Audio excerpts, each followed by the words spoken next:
السلام عليكم ورحمة الله وبركاته.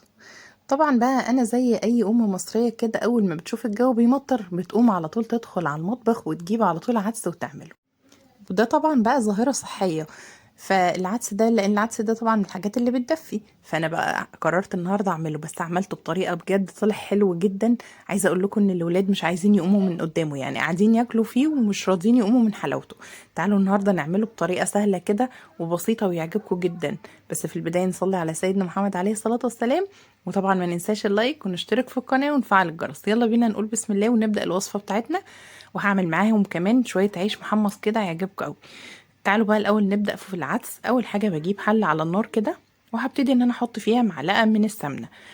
طبعا كل ما هنحط يعني نستخدم نوع سمنه يكون حلو، لان هو العدس يعني حلاوته بيبقى بحته سمنه بلدي كده او حته سمنه طعمها حلو، بتودي العدس في حته تانية.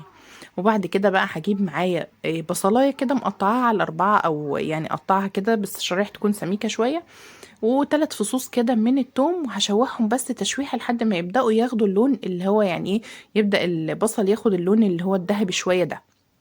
تمام، لان تحميرة البصل وتشويحة البصل دي لوحدها الاول بيدي البصل طعم حلو ويخلي ريحة العدس بتاعك طالعة حلوة.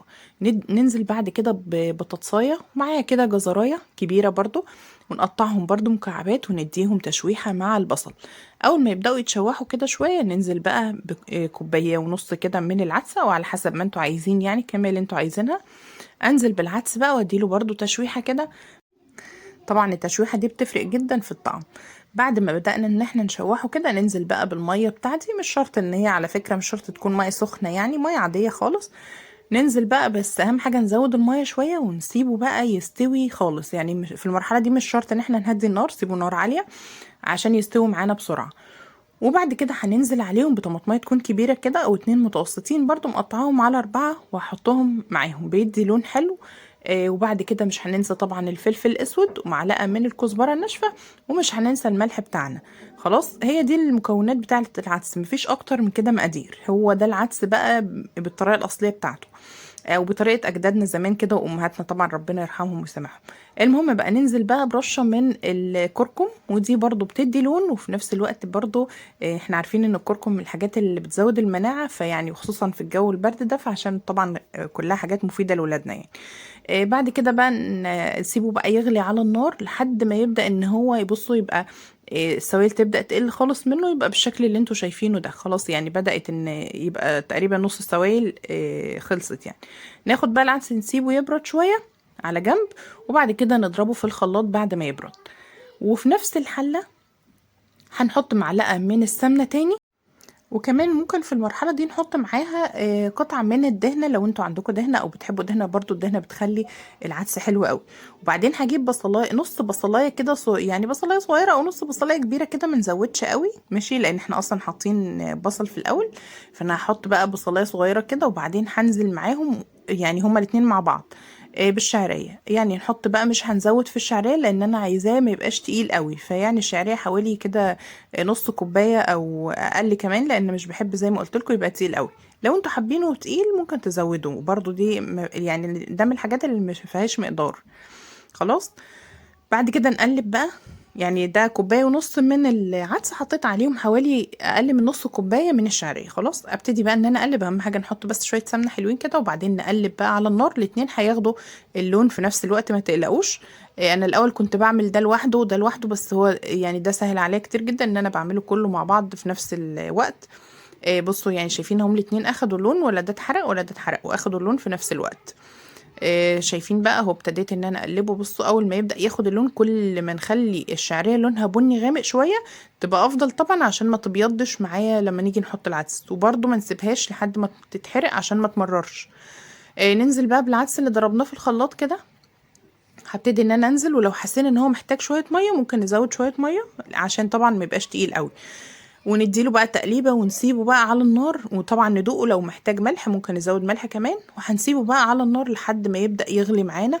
وبس في المرحله دي هنهدي النار. ليه بقى؟ لان الشعريه طبعا بتبقى تحت، فعشان طبعا ما تلزقش وتتحرق منكم فهدوا النار، ومن وقت للتاني لازم نقعد نقلب فيه. خلاص اسيبه بقى على جنب كده يستوي على نار هاديه، وتعالوا بقى مع بعض نعمل شويه عيش كده محمص، لان هو ده اللي بيخلي الاكل طعمه حلو.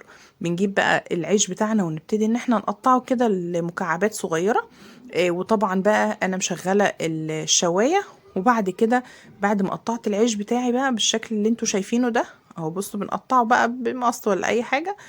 عندي برضو معلقه من السمنه، اهم حاجه طبعا معلقه السمنه. وطبعا زي ما قلت لكم يفضل برضو ان السمنه كل ما تبقى سمنه بلدي كده حلوه تديله طعم حلو. نديها بقى تقليبه كده بالسمنه. وبعد كده طبعا انا مشغله الشوايه، بس بنزل الرف بتاع الفرن تحت علشان طبعا ما يتحرقش معايا، ولازم ابقى موجوده في المطبخ يعني، واحنا بنعمل العيش ده لازم تبقوا موجودين في المطبخ عشان كل فتره تقلبوه، ما تسهوش عليه لانه ممكن يتحرق منكم وانتم مش واخدين بالكم. او ان انتوا تشغلوا الفرن من تحت وتسيبوه، هياخد وقت كتير شويه بس عشان لو سهيته يعني.